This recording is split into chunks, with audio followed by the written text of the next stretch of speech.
안녕하십니까, 박정호입니다. 지난 10년 동안 20대 청년들은 수도권에 자리를 잡았고 그 밖의 연령대는 수도권을 떠난 것으로 나타났습니다. 통계청에 따르면 2013년부터 작년까지 수도권으로 유입된 20대는 60만 명입니다. 같은 기간 수도권에 둥지를 튼 전체 인구는 30만 명이 채 안 됩니다. 그만큼 수도권으로 향하는 20대들이 압도적으로 많다는 얘긴데요. 학업이나 취업을 위해 또 임금 격차 때문에 수도권을 선택한 겁니다. 청년들이 고향을 떠나는 데는 또 다른 이유도 있습니다.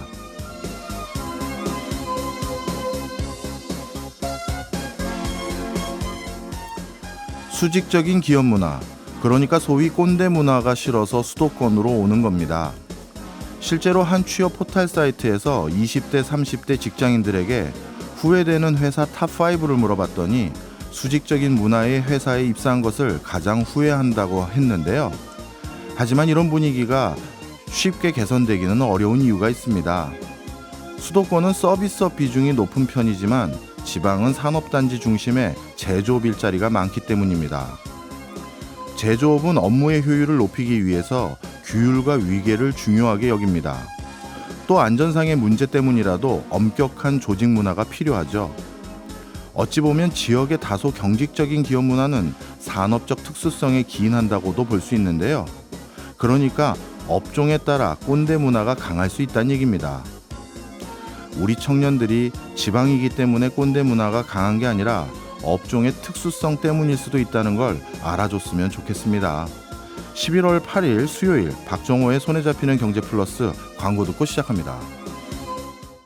한나라의 경제 현안을 분석하고 미래를 가늠해보는 돌아온 역시나 박정호. 오늘도 저 아나운서 오승훈이 묻고 박정호 교수가 답합니다. 안녕하세요. 예, 안녕하세요. 예, 오늘은 다른 나라로 가보기 전에 우리나라 상황부터 한번 짚어보려고 하는데요. 예. 오프닝에서도 잠깐 말씀하셨지만 청년들이 수도권으로 몰리고 있다. 그러면 예. 반대로 지방은 또 소멸되는 거고요. 최근에 또 경기도 김포시의 서울 편입 이슈가 그야말로 뜨거운 감자잖아요. 예. 메가시티 서울. 이렇게 되면 지역 소멸을 가속화시키는 건 아닐까 이런 우려도 나오는 상황이고요. 또 어제 PD수첩 혹시 보셨어요? 네, 봤습니다. 전화 오니까. 그럼요. 제가 다른 이유가 뭐가 있겠습니까? 어제 청취자분들도 많이 봐주시고요. PD수첩에서도 이게 지방 소멸 인구 감소 문제 다뤘거든요. 어제. 근데 지방은 외국인 유학생 없으면 경제가 돌아가지 않을 정도로 지역 소멸 심각한 상황이라고 하는데 어느 정도인가요? 네, 마침 제가 어제 생방송 끝나고 네. 충청권에 있는 한 군에 공무원들과 지방 소멸과 관련된 세미나라고 해야 될지 이런 걸 하러 내려갔는데요. 예. 내려가자마자 세미나 하기 전에 간단하게 이제 담소 나누는 시간이 있지 않겠습니까? 그래서 저도 통계를 찾아서 갔어요. 예. 통계 중에 충격적인 게 뭐였냐면 충청권이고 비교적 경기도권에 가까운 충청권에 있는 군인데 예. 그 군에 상주하고 있는 전체 인구 중에 한 15% 가까이가 외국인이에요. 15%나 돼요. 예. 그래서 이 군은 외국인 비중이 조금 더 높습니다라고 했더니 우리 군에는 산업단지가 좀 많아요. 그래서 외국인 비중이 좀 높은 편입니다라고 하더라고요. 그러니까 이게 산업단지, 그러니까 공장에서 일하거나 이런 일들은 주로 일손이 많이 수도권에 좀 서비스업 이쪽으로 몰리다 보니까 네. 외국인을 오히려 고용해야 하는 처지가 많다고 하더라고요. 그렇죠. 근데 해외에서도 혹시 지방 소멸이 나타나고 있는지 어느 정도인지 이것도 궁금한데요. 네. 전 세계적인 고민입니다. 네. 유엔에서 집계한 통계를 바탕으로 말씀을 드리면요. 예. 이미 우리 인류 2명 중에 1명은 도시에서 살고 있어요.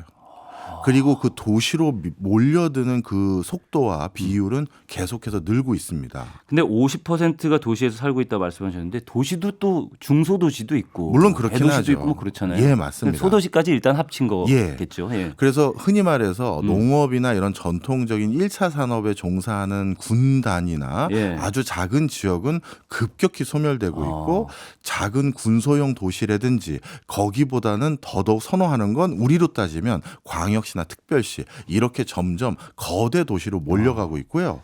우리나라 같은 경우는 지금 어느 상황이냐 하면 예. 이런 세계적인 추세에서 우리나라는 그런 추세가 좀 더 먼저 진척된 국가라고 할 수가 있거든요. 그러다 보니까 작년인지 재작년인지부터는 네. 모든 광역시에서 전입자보다 전출자가 늘었어요. 그러니까 이제 광역시마저도 예. 인구가 줄기 시작했고 남은 한 곳은 서울과 수도권 이쪽 지역으로 많이들 몰려오는 것이죠. 야, 그러니까 지방에 있는 광역시는 지방 중에서도 대도시인데 그렇죠. 거기마저 네. 빠져나가고 있다. 그러다 보니까 해외에서는 지금 우리나라뿐만 아니라 다른 나라도 지역 소멸을 방지하기 위한 정말 뭐랄까요? 희귀하고 뭐 아주 독특한 아이디어들이 왜냐하면 잘 이게 해결이 안 되니까요. 네네. 마구마구 쏟아지는데요. 그 해외에서 생겨났던 그 대책들 아이디어가 우리나라에 지금 하나씩 차용돼 보고 있는 것도 있어요. 아, 대표적으로 관계 주민 들어보셨죠? 관계 주민? 예. 예. 이제 이 동네에서 예. 소멸돼가는 지방에 살 수 있는 사람 숫자를 늘릴 방법은 아예 없으니 정주 인구를 늘릴 수는 없으니 관계 주민이라도 늘려서 소멸을 좀 막아보자. 그럼 관계 주민은 뭐냐? 예. 여기에 한 달 내내 1년 내내 상주하는 인구가 아니라 한 달에 특정 며칠만 와서 놀다 가거나 일하다 가거나 이런 사람들을 관계 주민이라는 개념으로 그걸 좀 늘려가지고요. 그런 사람들을 유치할 수 있도록 뭐 세제 혜택이라든가 부동산 취득이라든가 이런 문호를 좀 열어주자 이런 시도인 거예요. 그렇군요. 이게 전 지구적인 현상이다라는 말씀이 좀 와닿는데 네. 저번에 우리가 영국 얘기하면서 네. 도시와 산업단지 분리 얘기했잖아요. 예. 그러면서 어쨌든 공장만 있는 지역에서는 사람들이 못 사니까 도시로 가는 게 맞고. 네. 근데 도시 중에서도 인프라가 잘 갖춰진 대도시나 이런 곳으로 사람들이 다 몰리고. 네. 특히 청년들일수록 더 그렇겠죠. 예. 그래서 더 이제 지방은 소멸되고 큰 도시는 큰 도시일수록 더 사람들이 몰리는 예. 이런 현상이 나타나고 있다는 말씀인데 지금 말씀하신 것처럼 거주하지는 않아도 자주 들르는 생활인구 뭐 예. 이런 것들을 관계 주민이라고 하셨잖아요. 이런 방안은 어쨌든 우리나라에서 차용하고 있다고 하는데 예. 그러면 해외에서 이런 방안을 써서 소멸하던 지역을 되살린 그런 사례가 혹시 있습니까? 사실 이렇게 정책적 노력으로 되살린 사례보다는 예. 정말 전 세계에서 어떻게 이렇게 지역이 다시 활성화될 수 있어 하면서 놀라운 사례로 그 모두가 인정하는 첫째 사례가 있는데요. 오, 예. 그게 바로 오늘 다룰 시애틀입니다. 아, 오늘은 시애틀로 가는 거였군요. 예. 원래 처음에 딱 말씀드리는데 예. 이제 나왔습니다. 오늘은 시애틀을 갈 이유를 이렇게 설명드리다 보니 예. 그랬네요. 시애틀. 제가 알기로 마이크로소프트 시애틀에서 창업해가지고 거기에 계속 있다 이렇게 알고 있는데 제 아내가 시애틀에서 오래 살았었거든요. 아, 그러셨군요. 예. 예. 근데 어쨌든 그런 기업들 때문에 사는 건가요? 어떤 원인이 있는 건가요? 네.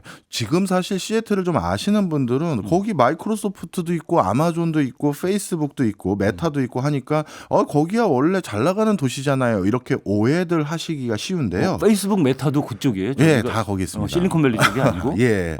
그러다 보니까 많은 분들이 그냥 원래 잘 나가는 도시인데 뭐 그리고 뭐 우리 아나운서님도 잘 아시지만 스타벅스 여기서 창업했고 그렇죠. 시애틀이죠. 그리고 또 보잉 있습니다. 보잉. 그럼요. 네. 그런 그 세계적인 기업들 많은데 여기가 뭐예요? 이렇게 오해하시기 쉬운데요. 자, 시애틀의 도시의 히스토리를 보면 전혀 그렇지가 않습니다.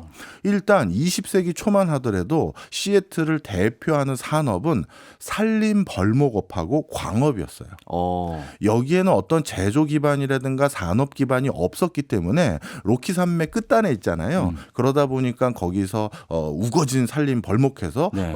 벌목업이 조금 성행했고 그리고 산맥 근처에 어떤 뭐 광물 자원이 좀 일부 나오는 게 있어서 네. 광업 정도가 유일한 산업이었습니다. 예. 그러다가 방금 말씀 주셨던 보잉이라든가 이런 군수 산업이 들어가게 된 배경은 2차 세계대전 때문이에요.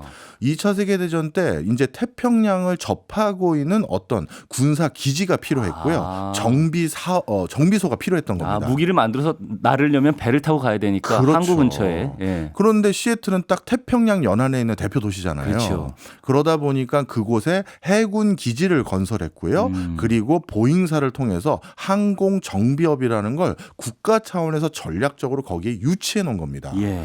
그래서 2차 세계대전뿐만 아니라 2차 세계대전 대전이 끝나고 어느 정도 기간까지는 네. 이 군수 산업을 바탕으로 해서 시애틀이라는 도시가 굉장히 활성화되긴 했는데요. 예. 자, 전쟁 끝나니까 당연히 국방 관련한 예산이 어떻게 되겠어요? 급격히 줄어들지 않겠습니까? 예. 그러니까 당연히 시애틀의 일자리 숫자도 급격히 감소되기 시작하고 시애틀에 이럴싸한 뭐라고 할까요? 새로 창업하거나 경제를 거기서 좀 뭐 크게 부흥해 보겠다. 이런 모멘텀이 점점 줄어들기 시작합니다. 그러면 거기는 이제 소멸되는 단계에 있었던 거네요. 그렇죠. 예. 그래서 1970년대에 주간지인 영국의 이코노미스지에서 네. 시애틀을 뭐라고 혹평했냐 하면요.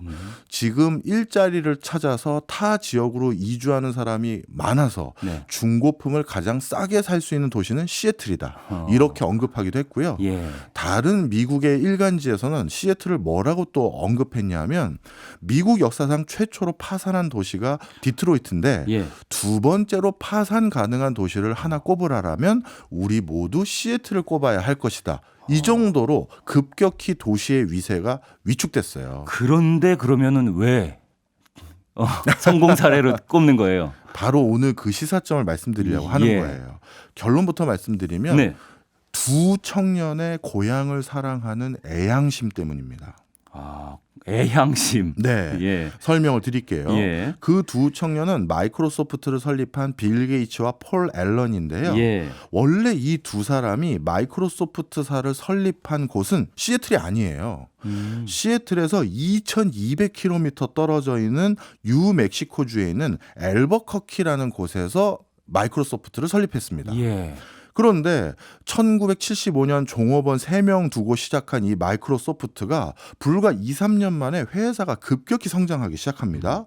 그래서 1978년 들어서는 매출액이 $10,000,000에 육박하는 큰 회사로 성장해요. 그래서 이 두 창업가는 이제 어느 날 저녁에 펍 레스토랑에 앉아서 둘이 담소를 나눕니다. 야, 친구야, 이제 우리 판단을 해야 돼. 너 아버님이 요즘도 변호사 시험 보라고 하니? 그런 소리 하지. 그런데 우리 사업이 이렇게 커졌는데 어떡할 거야? 나는 이 사업을 계속 해볼래. 너는? 나도. 그러면 우리 이 사업을 100년지 대계로 계속할 예. 새로운 계획과 터전을 한번 만들어보자 결정을 합니다. 두 분이 얘기를 직접 들으신 것 같아요. 일부러 극적으로 한번 얘기해 본 거예요. 이게 뭔가 차분하게 대화형으로. 자, 네, 그래서 연기력이, 예. 빌 게이츠가 이런 대화를 나눴다고 어떤 토론에서 얘기한 적은 예, 있어요. 예. 자, 그래서 어떻게 됐느냐? 둘이 어디로 그럼 우리가 이사해서 이 참 처절하고 고독하고 힘든 CEO라는 기업가라는 이 일을 할 것인지 그 위치를 정할 때 이 두 청년이 선택한 곳은 야, 우리 고향으로 가자 이거였어요. 이미 회사가 커진 상태에서 네. 고향으로 옮기자. 예, 더 커지기 전에 빨리 고향에 가자. 좀 전에 말씀드렸지만 1970년대 그리고 이 즈음에 시애틀은 아무 산업 기반이 없다고 제가 말씀드렸잖아요. 예. 그런데 이 두 청년이 이쪽으로 이주한 그냥 이유는 딱 하나예요. 우리가 앞으로 이렇게 힘든 경영이라는 걸 해야 되는데 너랑 나랑 중고등학교 추억이 남아있는 그곳에서 하자. 그거였어요. 어찌 보면 여기 그 엘버커키에 있는 MS 종업원들에게는 진짜 두 사장님의 갑질인 거죠. 갑자기 2200km 떨어진 곳으로 이사가 정한 거니까. 그래, 사장님 고향이래. 이런 거잖아요. 네. 그래서 결국 1979년 MS는 시애틀로 이전을 하고요. 그래서 어떻게 됐느냐? 이 MS가 그 뒤부터 전 세계에서 가장 시총이 비싼 회사로 급성장하잖아요. 그렇죠. 뭐 전 세계 윈도우 안 쓰는 컴퓨터는 없었으니까요. 그렇죠. 예.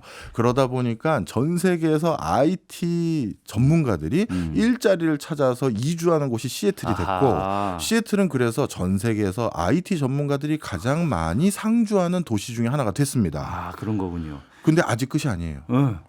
이 MS가 시애틀로 이사 간 뒤에 어떤 일이 생겼냐면 다시 한 십수년 지난 뒤에 뉴욕에서 오랫동안 창업해서 뉴욕에서 오랫동안 금융인으로 활동했던 한 청년이 나도 이제 창업할래 라고 선언을 합니다. 친구들에게.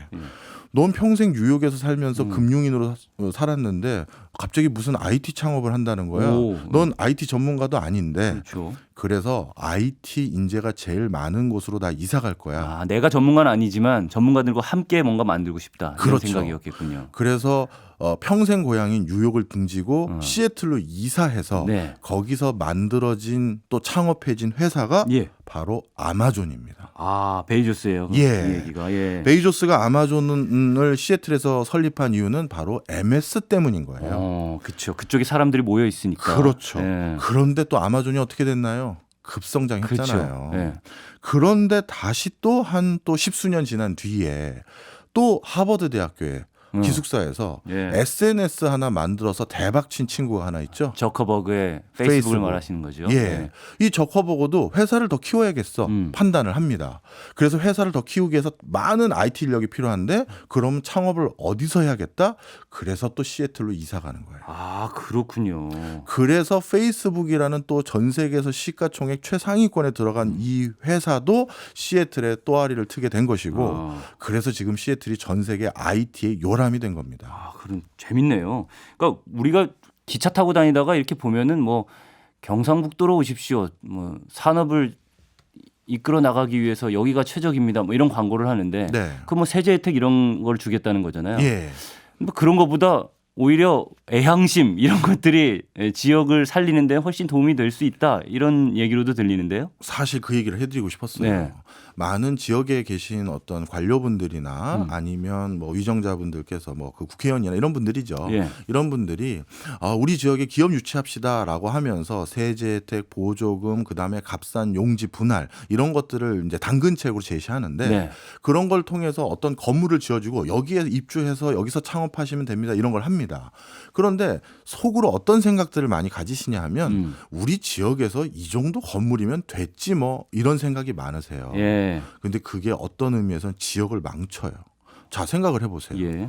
서울에서 모든 걸 등지고 지역에 가서 창업하고 경영활동 하려면 그 지역에 지어준 건물이나 인프라는 서울보다 어떻게 돼야지만 글로 갈까요? 더 나아지거나 그래야죠. 그렇죠. 서울 뭐 단순히 얘기하면 서울에 10층짜리 건물이 있다면 지역에 20층짜리 더 좋은 빌딩에서 일할 수 있게 해줘야 글로 가는 거잖아요. 네. 근데 지역에서 더 열악한 여건을 만들어주고 이 정도면 우리 지역에서 됐지 뭐. 안 오는 거예요. 그런 과정에서 그래도 지역까지 내려와서 많은 사업을 꿋꿋이 해가는 사람들, 그런 사람들 한 분 한 분 물어보면 여기서 왜 사업을 시작하셔서 회장님 이렇게 큰 회사가 된 거예요? 아, 내가 이제 아침 일찍부터 밤늦게까지 공장에서 근로자들하고 개발해야 되는데 그때 애들 못 키우잖아요. 그래서 우리 외갓집 근처로 왔어요. 이런 것들이 많아요. 예. 의외로. 예. 그러면 어쩌면 그런 쪽에 좀 집중을 해가지고 유치를 해도 하는 노력을 왜 해야겠네요. 성공 사례가 많더라. 그 얘기들을 해드리고 싶었어요. 네, 시애틀을 통해서 지방 소멸 문제에 대해서 해법을 좀 같이 고민해 볼 수 있는 지점을 말씀을 해주신 것 같은데 짧게 마지막으로 우리나라에도 혹시 시애틀 같은 사례가 있는지 궁금하거든요. 우리나라는 사실 이렇게 애향심이나 이런 것들을 활성화하기 위한 노력이 이제 막 시작됐습니다. 예. 작년부터인지 올해부터인지 시작된 게 고향사랑 기부금제라는 게 있어요. 내가 낸 세금을 지금 살고 있는 지자체에 내는 게 아니라 네. 내 고향으로 내도록 해주는 제도인데요. 예. 이런 것들이 애향심을 기반으로 해서 지역에 뭔가 세수입을 더 늘려준다든가 이렇게 기여할 수 있는 아이디어가 조금씩 생긴 거죠. 하지만 기업 유치하고 또 어떻게 보면 공장 유치하고 이런 것들을 해감에 있어서 어떻게 보면 산토끼를 잡는 데만 열중하는 것이 아니라 예. 집토끼라고 해야겠죠. 뭔가 원적이나 본적이나 여기에 고향을 두고 있는 사람들을 설득하는 게 어떤 의미에선 조금 더 수월하지 않을까 생각이 듭니다. 예, 알겠습니다. 시애틀을 통해서 지방 소멸 문제까지 짚어봤습니다. 오늘 내용은 손경제 플러스 홈페이지 게시판 역시나 박정호에도 올려놨는데요. 정리가 필요하신 분들 한번 읽어보시길 바라겠습니다. 지금까지 일주일에 딱 한 번 제가 진행하고 박정호 교수님이 답하는 시간. 요즘 가장 궁금한 나라의 속사정을 들여다보는 역시나 박정호였고요. 저는 또 다음 주에 찾아오겠습니다. 예, 지금까지 오승은 아나운서였습니다. 오늘도 고맙습니다. 예, 감사합니다. 저희는 광고 듣고 2부로 돌아오겠습니다. 억울한 일 저희가 풀어드리겠습니다. 법으로 돈 문제 해결해드리는 억울한 경제 시간. 오늘도 법무법인 로인의 조세영 대표 변호사와 함께합니다. 어서 오세요. 안녕하세요. 조세영입니다. 오늘은 어떤 억울한 상황 풀어주실 겁니까? 네, 오늘 주제는 사기. 과연 피해자일까 공범일까? 이런 얘기를 나누려고 하는데요. 최근에 크게 이슈가 되고 있는 사기 사건에서 본인은 사기 피해자라고 주장을 하고 상대방은 공범이다라고 주장을 하는 상황이 벌어져서 과연 결론이 어떻게 될지 많은 분들의 관심이 주목되고 있는데요. 이 사기 사건의 특성상 피해자인지 공범인지 그 경계가 모호한 경우가 많아서 이와 관련된 이야기를 나눠보고자 합니다. 예, 사기 사건으로 마음고생 하시는 분들 실시간 상담 받으실 수 있습니다. MBC 스마트 라디오 미니나 짧은 문자는 50원, 긴 문자는 100원의 정보 이용료가 드는 유료 문자 샵 8001번으로 내용 보내주십시오. 조세영 변호사님이 상담해 드립니다. 앞서 말씀 주신 사안이요. 그게 전청조하고 남현희 씨 그 사건 말씀하시는 거죠? 네, 경찰이 전청조 씨 사건 수사를 시작하면서 이 최측근이었던 남현희 씨의 사건 가담 여부가 최대 관심사로 떠오르고 있습니다. 남 씨 측은 자신은 철저히 속았던 피해자다라고 주장을 하고 전 씨와 다른 피해자들 측에서는 남 씨도 공범이다라고 주장을 하고 있는 입장인데요.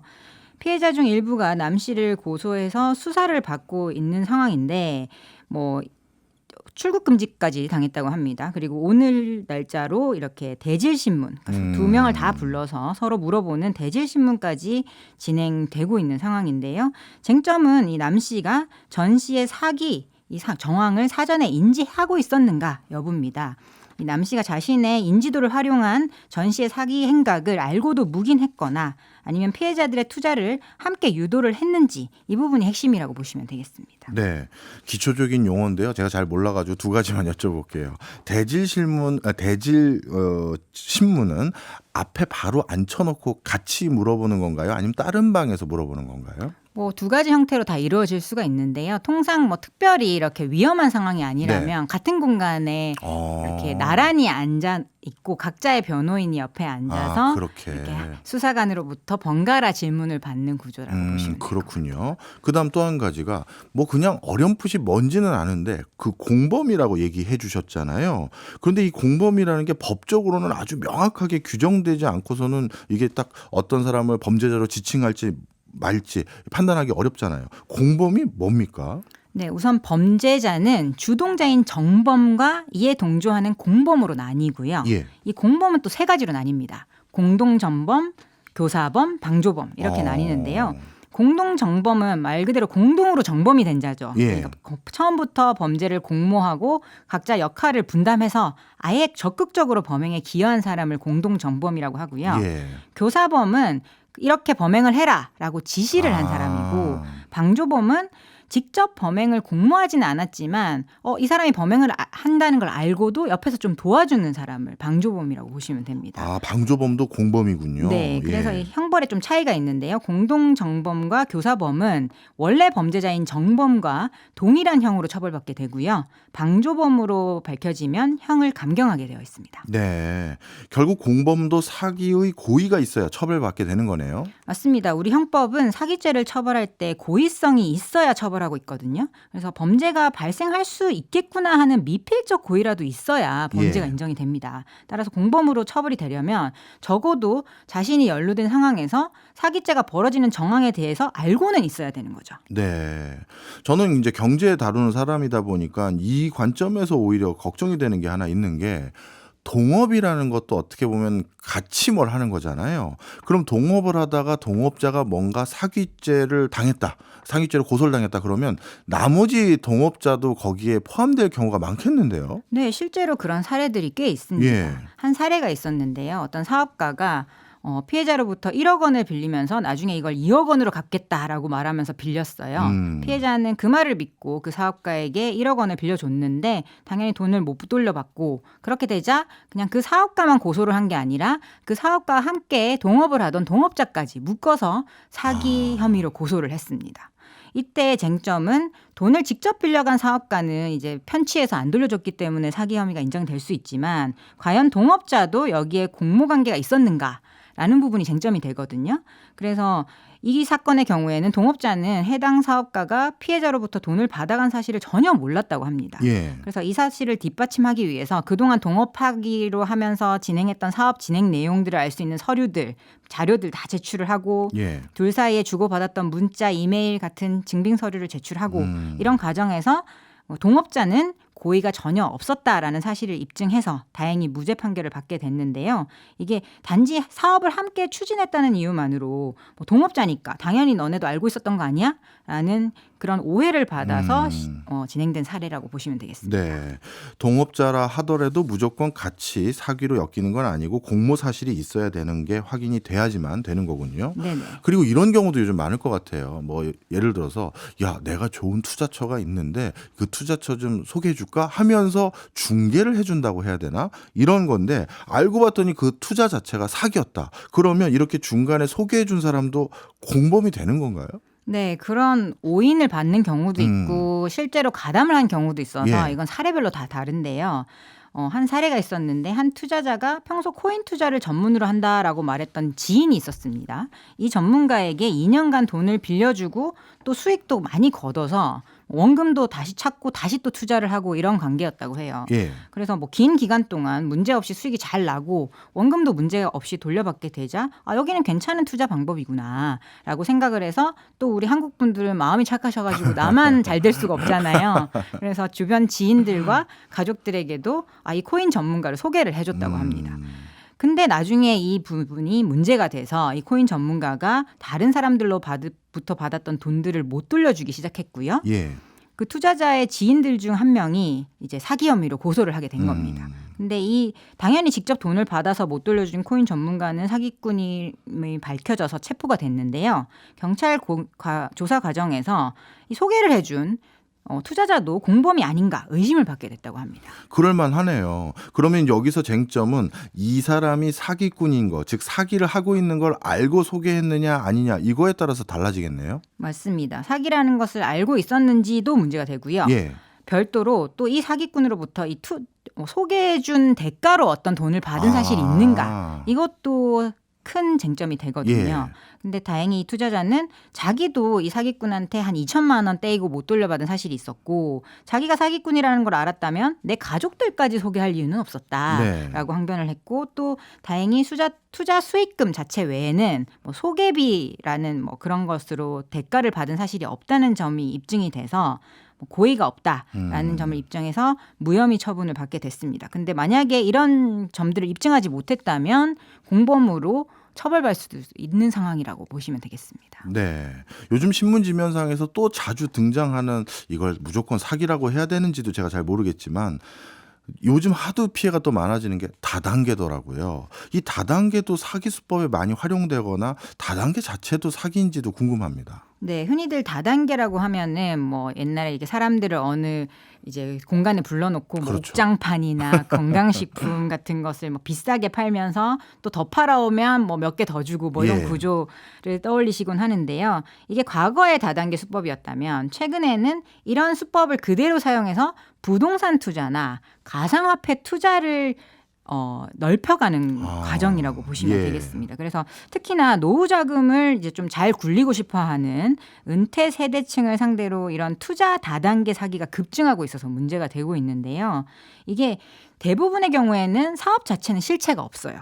근데 광고는 뭐 투자금 100% 보장, 수익률 200% 보장 이렇게 약속을 하거든요. 근데 결국은 피라미드 형태로 새로운 사람의 투자금을 받아서 그걸로 다른 사람의 뭐 이자를 내주는 그런 형태라고 보시면 되겠습니다. 근데 이게 더 문제가 되는 건 당연히 수뇌부는 처벌을 받아야겠지만 중간 단계에 있는 사람들이 있을 수가 있어요. 나도 다단계 사기 피해자인데 나를 통해서 지인들이 해당 다단계 투자를 알게 됐다면서 추후에 나까지 포함해서 고소하는 경우도 발생하게 되거든요. 진짜 당시에는 전혀 모르고 소개를 했다 하더라도 만약에 추천한 대가로 배당금을 받았다든지 또는 뭐 이게 좀 이상하다는 걸 어느 정도는 인지를 한 상황에서 그럼에도 불구하고 가담한 정황이 있다면 다단계 사기로 경찰 조사를 받으실 수도 있고요. 이에 따른 형사처벌과 또 민사상 손해배상까지도 책임져야 할 수도 있습니다. 그렇군요. 제가 지난주 주말에 역삼동에 있는 모 커피숍에 앉아서 잠시 미팅 일정보다 일찍 와서 앉아 있는데 주변에 나이 드신 할아버지들 할머니들이 꽤 앉아 계신데 전부 테이블에서 얘기하시는 게 다 코인 얘기를 하시는 거예요. 맞아요. 그래서 아니 이 나이 드신 분들이 코인을 어떻게 이렇게 많이 알지 했는데 코인뿐만 아니라 자세히 들어봤더니 그 코인이 어느 부동산 개발과 결부되어 있다 이러면서 얘기를 하시는데 딱 봐도 제가 뭔가 걱정이 이만저만이 아니었어요. 아마 지금 말씀 주셨던 맥락이 지금 그런 것과 관련이 되는 것 같은데 자 그런데 나도 모르게 거기 앉아 계신 그 할아버지 할머니 중에선 다른 분들에게 그걸 설명해 주고 계셨거든요. 이게 뭐냐 하면 그런데 그분들 중에서 누군가가 배당금을 받았거나 조금이라도 연루가 되어 있으면 책임을 물을 수 있다는 얘기잖아요. 맞아요. 그럼 이거 정말 조심해야 될 것 같고요. 그리고 다단계 사기는 이런 피라미드 구조니까 신규 멤버를 영입해야만 하는데 만약에 잘 모르고 영입하는데 연루됐다. 이러면 어떻게 되는 거예요? 네, 신규 멤버가 당연히 들어와야 그 사람이 내는 돈으로 기존 멤버들의 수익금이 유지되는 구조잖아요. 그래서 당연히 수뇌부에서는 기존 멤버들의 수익금 유지를 위해서 자기들의 수익금 유지를 위해서 신규 멤버를 끌어오도록 완벽하게 세팅을 해둡니다. 그래서 위법성을 모르고 소개를 했다 하더라도 이 신규 투자자를 모으는 역할에 가담을 했다면 다단계 사기 공범 혐의로 고소당할 수 있습니다. 그래서 금융기관 같은 경우에 또 정상적인 금융기관을 이용하지 않잖아요. 이런 네. 사람들이 그 합법적인 기관이 아닌 기관에서 유사수신 행위를 하게 되면 그건 명백히 불법이고 이런 경우에 여기에 가담을 했다면 유사수신 행위의 공범으로도 처벌받게 되거든요. 이거는 또 형량이 사기는 10년 이하의 징역 2천만 원 이하의 벌금이고요. 예. 유사수신 행위는 5년 이하의 징역 5천만 원 이하의 벌금이 부과되는 아주 큰 범죄이기 때문에 아주 조심하셔야 됩니다. 그렇네요. 말씀 듣고 보니까 함부로 누구를 소개하거나 하면 아예 안 되네요. 네, 그렇습니다. 이 좋은 마음에 소개를 하시는 건데 나중에 문제가 되면 공범 취급을 당할 수도 있는 거고 실제로 내가 지금 알고 있는 그 투자처의 내용이 실제 사실과는 또 다를 수도 있는 문제라서 예. 좋은 투자처다 하면서 주변에 소개하시는 것은 정말 추천드리지 않습니다. 네. 공범일 줄 몰랐다가 공범이 되는 대표적인 케이스가 요즘은 보이스피싱이라고 하더라고요. 이 보이스피싱은 어떻게 공범이 되는 겁니까? 네, 굉장히 치밀하게 계획돼 있기 때문에 자신도 모르게 보이스피싱 범죄에 가담하게 되는 경우가 굉장히 많습니다. 예를 들어서 이 아르바이트 구인구직 사이트에 부동산 시세 조사원을 모집합니다라고 하면서 일당을 10만 원에서 15만 원 정도의 구인 광고가 올라와요. 예. 근데 이걸 보고 연락한 사람이 바로 보이스피싱 사기 공범이 될 수도 있습니다.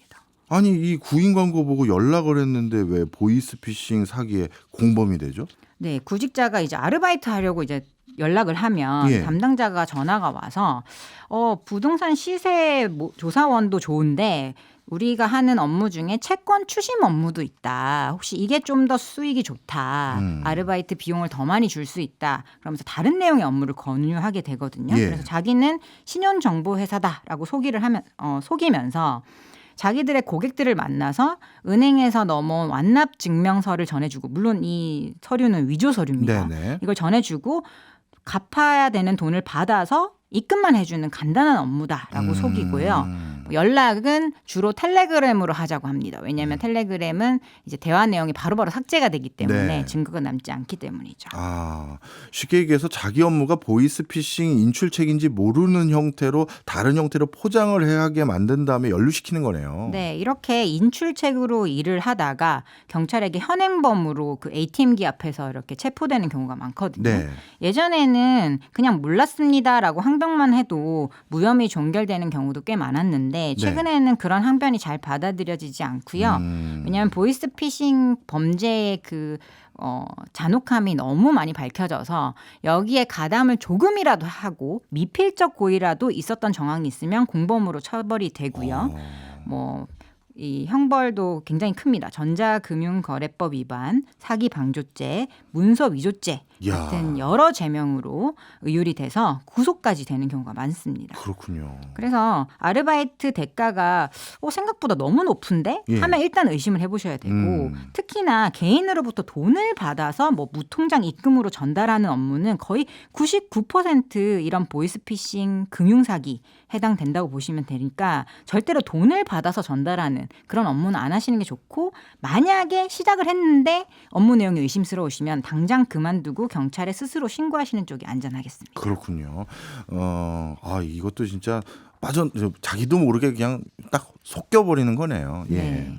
전세 사기에서도 공범인지 아닌지가 문제되고 있는 경우가 많다라고 하더라고요. 이건 어떤 경우인가요? 네, 대규모 전세 사기 사건이 전국 곳곳에서 터지게 되면서 이 해당 계약을 중개한 공인 중개사분들이 계시거든요. 네. 그분들도 공범으로 의심받아서 수사를 받게 되는 경우가 많아졌습니다.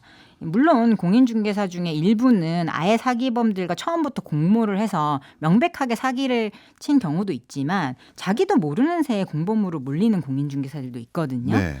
공인중개사로서는 당연히 평범하게 나는 전세 계약을 중개했을 뿐인데 알고 보니까 그 계약이 전세 사기였던 거예요. 그러면 사기죄로 의율되는 게 너무 억울할 수가 있잖아요. 그래서 예전에 비해서 이 중개사의 책임을 좀 무겁게 무는 분위기로 계속 범위가 넓어지고 있기 때문에 전세 사기와 관련된 부동산 계약을 한 건이 아니라 여러 건 계속해서 중개했다면 의심받을 확률이 더 높아지고요. 예. 또 평범한 법정 중개 수수료 외에 별도의 수수료나 그런 돈을 더 받았다면 또 공범으로 의심될 수 있고 또한 당시에 매매 시세보다 높은 가격으로 거래가를 좀 뻥튀기 하고 매매와 전세를 동시에 진행하는 방식이 전형적인 방식이거든요. 네. 이런 방식에 가담을 했다면 불법적 거래로 의심받을 확률이 높아집니다. 알겠습니다. 오늘 말씀 듣고 보니까 결론이 하나네요. 나에게 너무나 좋은 기회를 제공해 준다. 그러면 일단 사기가 아닌가 의심해 봐야 된다. 이렇게 정리해도 될 것 같습니다. 지금까지 조세용 변호사였습니다. 고맙습니다. 감사합니다.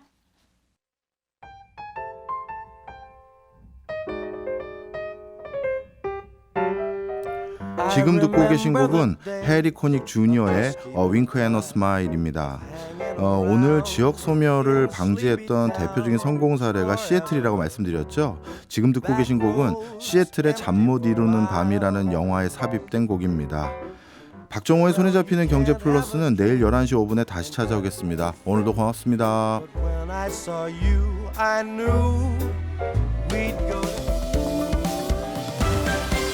경제 생활의 플러스가 되는 아주 경제적인 시간. 박정우의 손에 잡히는 경제 플러스.